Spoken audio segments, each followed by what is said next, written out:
Hello students, today's topic is based on principle of flotation. मतलब कोई भी चीज क्यों फ्लोट करती है, उसका कारण क्या होता है कि जब आप किसी ऑब्जेक्ट को पानी के अंदर डालते हैं तो जितना अंदर घुसता है उसको बोलते हैं सबमर्ज्ड पार्ट, और जितना वॉल्यूम वो डिस्प्लेस करता है उतना उसको बॉयंट फोर्स मिलता है ऊपर धकेलने के लिए। समझ गए? तो ये आपका कंटेनर है, ये अपन ने अंदर डाल दिया तो ये हो गया सबमर्ज्ड पार्ट। समझ गए? ये सबमर्ज पार्ट जितना अंदर जाएगा उतना बॉयंट फोर्स मिलेगा और उतना ज्यादा वो फ्लोट करेगा। तो जो बड़ी बड़ी शिप्स होती हैं उसके 4-4 फ्लोर 5-5 फ्लोर पानी के अंदर होते हैं ताकि वो ज्यादा ज्यादा उसको घेर लेगा, उससे बॉयंट फोर्स मिलेगा।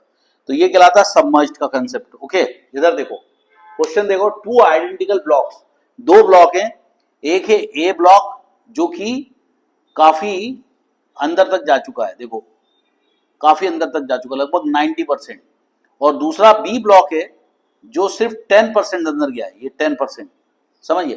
तो सबमर्ज्ड पार्ट कितना हो गया, तो ये टोटल वॉल्यूम क्या हो गया V, और सबमर्ज्ड पार्ट हो गया 90%।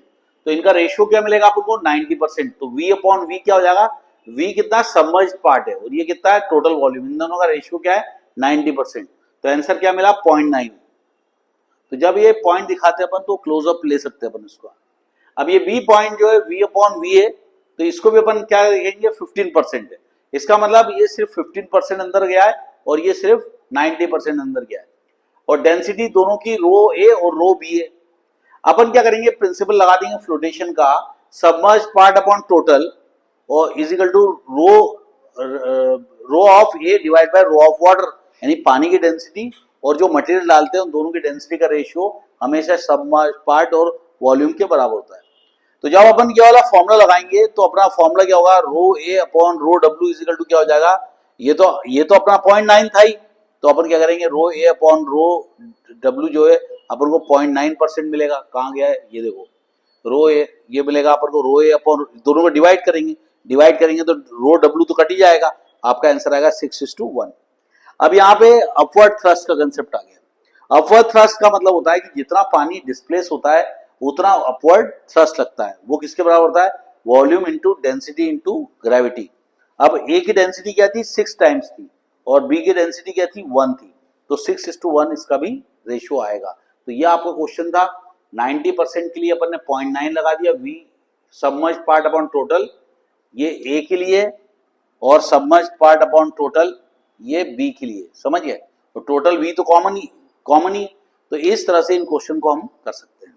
बाय। अभी hello students, again next question, a piece of wood of uniform cross section and the height is 15 centimetre, यानी कि यूनिफॉर्म क्रॉस सेक्शन है उसका, यानी कि हर जगह से एक जैसा है, और वो वुड जो है उसका हाइट जो है वो 15 सेंटीमीटर ऐसा है।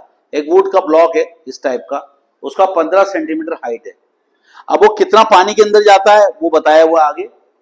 तो देखो यार, आप देखो floats vertically with its height, मतलब वो वर्टिकली फ्लोट कर रहा है, ऐसे वर्टिकली फ्लोट कर रहा है, जिसमें 10 सेंटीमीटर वो पानी में चला गया और 12 सेंटीमीटर स्पिरिट में चला गया। स्पिरिट क्या होता है, जैसे आप ले लो मिथेनॉल ले लो या पेट्रोल टाइप की चीज ले लो, इस टाइप की चीज स्पिरिट कहलाती है, यानी कि कोवलेंट कंपाउंड होता है वो। तो यहाँ पर हम लोग क्या करेंगे, एक बार स्पिरिट में डुबाएंगे और एक बार वाटर में डुबाएंगे। सेम हम लोग क्या करेंगे, सबकी वॉल्यूम लिख लेंगे। वाटर का जो वुड की जो ओरिजिनल वॉल्यूम है वो कितना है 15 है, वुड पानी में कितना है 10 है, स्पिरिट में कितना है 12 है। तो आ गया समझ में? तो यहाँ पे हम लोग इसको करते हैं, देखो इधर फ्लोटेशन प्रिंसिपल लगाएंगे, volume submerged upon total volume, volume submerged upon total volume. समझ गए? अब इधर क्या हो गया, density of wood divide by density of water, density of wood divide by density of spirit. यहाँ पे वाटर लिया था, यहाँ पे अपन को क्या लेना पड़ेगा, स्पिरिट लेना पड़ेगा। तो सबमर्ज्ड कितना है 10, टोटल वॉल्यूम कितना है 15, सबमर्ज्ड कितना है 12, टोटल वॉल्यूम क्या है 15, और यहाँ पर क्या है डेंसिटी ऑफ वुड दी हुई है निकालनी हमको, और डेंसिटी ऑफ वाटर 1 होता है, 1 ग्राम पर सेंटीमीटर क्यूब। अब ये आप इसके साथ मल्टीप्लाई करोगे तो डेंसिटी निकल आएगी 0.667, यानी वुड की डेंसिटी अपन को निकल चुकी है। अब नेक्स्ट क्वेश्चन लेंगे, वो वॉल्यूम सबमर्ज कितना है 12, टोटल वॉल्यूम कितना था 15। अब वुड का जो डेंसिटी दी हुई है इस वाले में डेंसिटी ऑफ वाटर मालूम था, इसमें डेंसिटी ऑफ वुड मालूम है अपन को, स्प्रिट की डेंसिटी निकाल लेंगे, ये इधर मल्टीप्लाई करेंगे 15 ऊपर मल्टीप्लाई करेंगे 12 नीचे आएगा, तो ये हो जाएगा density of spirit is equal to 15 into 0.667 divide by 12 हो जाएगा। और इसको जब सॉल्व करोगे तो आपका आंसर ये आएगा। डेंसिटी हमेशा या तो ग्राम पर सेंटीमीटर क्यूब में रहती है या किलोग्राम पर मीटर क्यूब में रहती है। वाटर की डेंसिटी 1 रहती है ग्राम पर सेंटीमीटर क्यूब के लिए और 1000 रहती है किलोग्राम पर मीटर क्यूब के लिए। यह आपको याद रखना पड़ेगा। So bye bye students, next question for floating, concept of floating. A wooden block floats in water with 2/3, ये 2/3 बहुत important point, its volume submerged, कितना वॉल्यूम सबमर्ज हो गया? 2/3 मतलब होता है 2/3, यानी कि 2 का तीसरा भाग, अगर हम आई समझ में 2/3 पार्ट, तो 2/3 पार्ट वो डूब चुका है, सबमर्ज हो चुका है।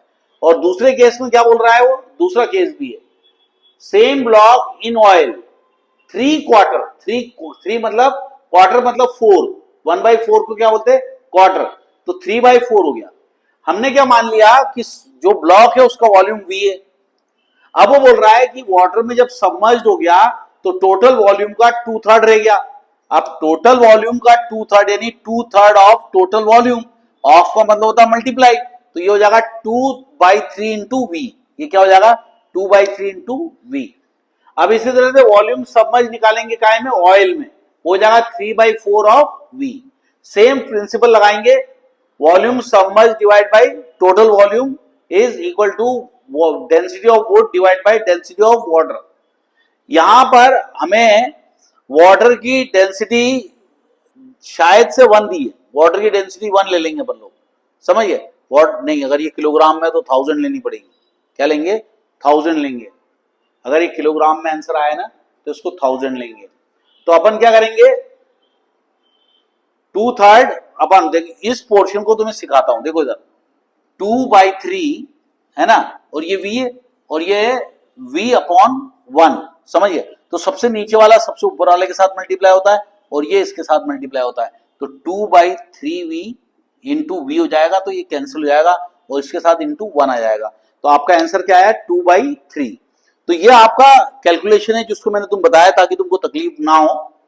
तो 2/3 और ये कंडीशन को सॉल्व करेंगे तो आंसर आएगा 2/3 density of would upon density of water. Density of water ने यूज की होगी 1000, समझिए। तो जब इसके साथ 1000 मल्टीप्लाई करा 2/3 के साथ तो आपका आंसर आ गया 666.7, एक्चुअली 666.666 समथिंग था, तो उसको अपन ने 7 मान लिया, समझिए। आप दूसरा कंडीशन लेके चलेंगे 3/4 V divide by V/1 density of would upon density of oil. तो यहां पर अब हमें डेंसिटी ऑफ वुड मालूम चल चुकी है, अब ये निकालना है, तो क्या हो जाएगा? 3/4 वैसे ही मल्टीप्लाई करेंगे, 1 इसके साथ मल्टीप्लाई होगा और ये V इसके साथ मल्टीप्लाई होगा, V कैंसिल हो जाएगा, 3/4 आएगा is equal to density of wood. Density of wood कितना निकाला था अपन ने? 666.7 निकाला था, और ये हो गया डेंसिटी ऑफ ऑयल। क्या हो जाएगा? Density of oil. अब और डेंसिटी ऑफ ऑयल को ऊपर भेजोगे, 4 को इधर मल्टीप्लाई करोगे, 3 को इधर मल्टीप्लाई करोगे, तो ये हो जाएगा आपका 4/3 इंटू डेंसिटी ऑफ वुड। ये मल्टीप्लाई करोगे आंसर आएगा 889 kilogram per metre cube. So bye bye students, have a nice time.